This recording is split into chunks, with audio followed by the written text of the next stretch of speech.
Hello everyone, it is Wednesday, and I finally have some Ixalan packs, so that means it is time to start doing Kraka packs for Ixalan. We'll be doing them every Wednesday for the next several weeks, talking about these cards in the context of Limited. Don't forget that these videos are sponsored by the Ether Hub, which is not only a YouTube channel I submit content to, but also a store. If you go over to etherhubtcg.com, you'll see what I'm talking about. Now let's go ahead and crack this pack of Ixalan, and I'll talk about what I would first pick out of it. We're going to talk about every card sort of in the context of Limited, but, you know, ultimate thing we do is decide what we want to pick. Okay, so first off, we have March of the Drowned, which is a nice card if you're a pirate deck. 1 mana to get 2 pirates back from your graveyard is great. It's not nearly as good if you don't have pirates, but it's still okay. I pretty much want one of these in every one of my pirate decks. Running more than one can be a little bit risky with these because they're pretty terrible in your opening hand usually. Like, you're not going to be using them anytime soon. You'd rather just have like another creature in your hand, and sometimes even a land or something. But it is a great late game draw that can sort of just grind you out a win by getting you some extra cards. But I wouldn't first pick it. Next we have Ryle, a card that is basically exists for the sake of activating Enrage. That's basically all it does. It does give your guy Trample too, and it draws you a card. It's also not a first pick. It's good in a deck with, you know, 5 guys with Enrage or whatever, but you don't really want to be first picking it at all. You'll be able to pick them up late if you want them. Next we have Shining Arrowsoar, just a 5 mana 3/4 flying. It's perfectly fine card. It's not one you first pick, and a lot of times you'll end up cutting it even because this, you know, this doesn't have exciting stats or anything. It is a dinosaur though, but yeah, definitely not first pickable.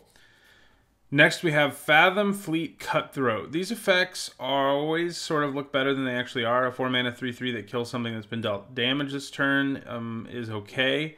It is an interesting format in that there's raid around, so some people attack in this format, as I'm sure you've noticed if you're playing, even when they know their creature can't win combat. And because of that, people are more frequently blocking in this format, and Fathom Fleet Cutthroat can, you know, punish that, but it's still not a great card. I don't think I've actually ended up running one in a pirate deck yet. I've cut them for the most part, but it's not a first pickable card either. Okay, I think this is our best common so far, and it is Siren Lookout, a 3 mana 1/2 with flying, but it also explores when it comes into play. So it's either a 3 mana 2/3 with flying, or a 3 mana 1/2 with flying who draws you a card. I'm happy with either of those. It's also a pirate, and it has having flying makes it so it's pretty easy to activate raid. It's just good in a lot of different decks. I'm happy to play. I think I've played as many as 3 of those in a pirate deck, and it was pretty good. Next we have Ravenous Daggertooth, who's sort of like the least exciting enraged creature in the format. He's up there anyway. 3 mana 3/2 who gains you 2 life with anytime he's damaged, which basically means you're probably going to trade with something of your opponents and gain 2 life. It's not a bad card, I'm not saying it is, but I think it's worse than Siren Lookout. And it's certainly not like a great card, and not one you'll ever first pick. Next we have Grazing Whiptail, a 4 mana 3/4 flyer with reach who's a dinosaur. I found myself taking this relatively early a few times, especially in dinosaur decks, and it's performed relatively well. It's just not an excellent card or anything.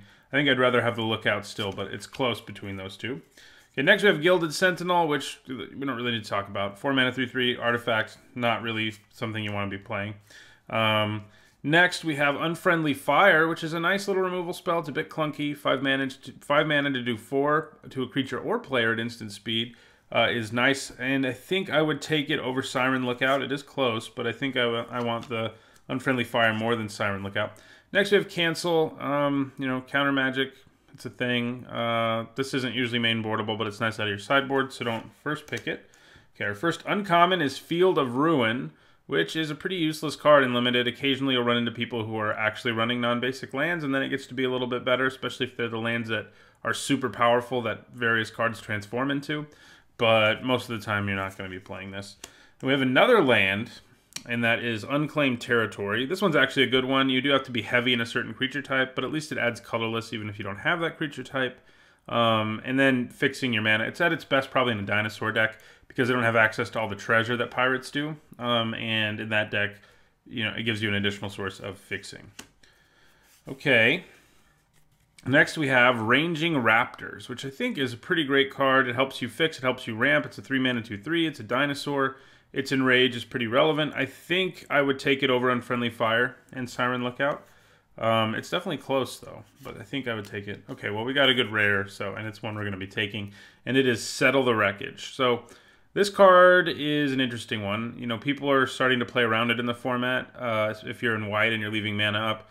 But it's still usually going to at least kill you like 2 creatures. And sometimes you can just cast it on your opponent's Alpha Strike and just win the game out of nowhere when your opponent's like, you know, you can put your opponent in situations where the only way they can win is if they Alpha Strike, and they're going to lose in the near future if they don't, and this just completely seals the deal because you just get rid of all their creatures.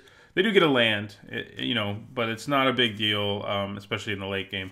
It's a solid card. It's more than solid. It's what we'll first pick here, followed by Ranging Raptors, then Unfriendly Fire, then Siren Lookout, I think. In the comments, let me know what you would first pick out of this pack.